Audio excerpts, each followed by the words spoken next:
जमाना बदल गया। गांव की पगडंडियां कुशादा शाहराहों में बदल गईं और पुराने मदरसों के टाट की जगह अब चमकते हुए संगे मरमर के फर्श आ गए। मगर इसी तरक्की की दौड़ में वो सुनहरी मुसल्लस कहीं खो गई जो हमारी नस्लों का असल सरमाया थी। इल्म, अदब और उस्ताद। जरियाब अपने कमरे की खिड़की से बाहर बदलती हुई दुनिया को देख रहा था, जहां इमारतें तो ऊंची हो रही थीं, मगर कुछ था जो घटता जा रहा था। जरियाब के सामने उसका जदीद लैपटॉप और दर्जनों किताबें खुली थीं, मगर उसे महसूस हो रहा था कि ये सब महज मालूमात का ढेर है। उसे अपने दादा की बातें याद आईं कि इल्म सिर्फ मालूमात नहीं, बल्कि एक नूर है जो दिल को रोशन करता है। इस खोई हुई मुसल्लस की तरह उसने शहर के एक दूर अफ्तादा कोने में रहने वाले अपने पुराने उस्ताद जनाब मुर्तजा से मिलने का फैसला किया। जब जरियाब एक पुराने बाग के बीच बने सादा से घर में दाखिल हुआ तो उसने देखा कि जनाब मुर्तजा पौधों को पानी दे रहे थे। उस्ताद और शागिर्द का ये रिश्ता किसी मुआहदे या कारोबारी लेन देन से कहीं ज्यादा पाकीज़ा होता है। जरियाब ने आगे बढ़कर सलाम किया तो उसे महसूस हुआ जैसे वो किसी पुरसुकून पनाहगाह में आ गया हो। उस्ताद की पहली सिफत मोहब्बत और तरबियत है, मुर्तजा साहब ने समझाया। जब तक उस्ताद की नीयत दौलत के लालच से आजाद ना हो, वो महज एक नौकर रहेगा, मेहमान नहीं। उन्होंने जरियाब के कंधे पर हाथ रखा और जरियाब को लगा जैसे उसके अंदर का खालीपन भरने लगा है। एक सच्चा उस्ताद वही है जो शागिर्द की रूह में चिराग जलाए। जरियाब ने पूछा, और शागिर्द का क्या फर्ज है?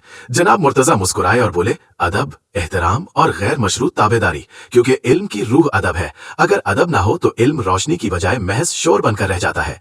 जरियाब को वो दौर याद आया जब शागिर्द उस्ताद के एहतराम में अपनी आवाज नीची रखते और उनकी इजाजत के बगैर सामने बैठते भी ना थे। जनाब मुर्तजा ने एक पौधे की तरफ इशारा करते हुए कहा, इल्म नाफे वो है जो रवैये बदल दे। तालीम का मतलब डिग्रियां जमा करना नहीं, बल्कि खुद को एक बेहतर इंसान बनाना है। जब तुम्हारा इल्म तुम्हारे अखलाक से झलकेगा तभी वो मुसल्लत मुकम्मल होगी।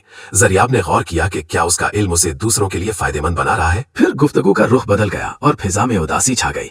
मुर्तजा साहब ने ठंडी आ भरकर कहा, आज ये मुसल्लस टूट चुकी है। इल्म अब एक इबादत नहीं बल्कि एक रस्म बन गया है। जब नीयत में बेनूरी आ जाए और इल्म हुसूल दौलत का जरिया बन जाए तो बरकत उठ जाती है।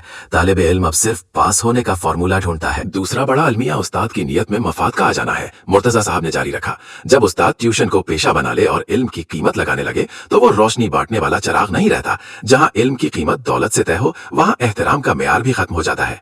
जरियाब ने उन असातिज़ा के बारे में सोचा जो सिर्फ फीस के बदले तवज्जो देते थे। जरियाब की आंखों में आंसू आ गए। उसने महसूस किया कि उसने अब तक जो कुछ पढ़ा था उसमें अदब और मोहब्बत का उनसर शामिल ही ना था। उसने जनाब मुर्तजा के हाथ थाम लिए और अहद किया कि वो इस खोई हुई मुसल्लस को दोबारा तलाश करेगा। वो अपने इल्म को महज डिग्री नहीं बल्कि अपने किरदार की तब्दीली का जरिया बनाएगा। कहानी का इख्तिताम एक नई शुरुआत पर हुआ। जरियाब अब एक कामयाब प्रोफेशनल था, मगर उसके दिल में उस्ताद का एहतराम और रवैये में आजिज़ी थी। उसने समझ लिया था कि इल्म की रोशनी उसी वक्त नूर बनती है जब वो अदब के ज़र्फ में उतरती है। मुसल्लस मुकम्मल हो चुकी थी, एक शफीक उस्ताद, एक बाअदब शागिर्द और वो इल्म जो दुनिया को बदलने की ताकत रखता था।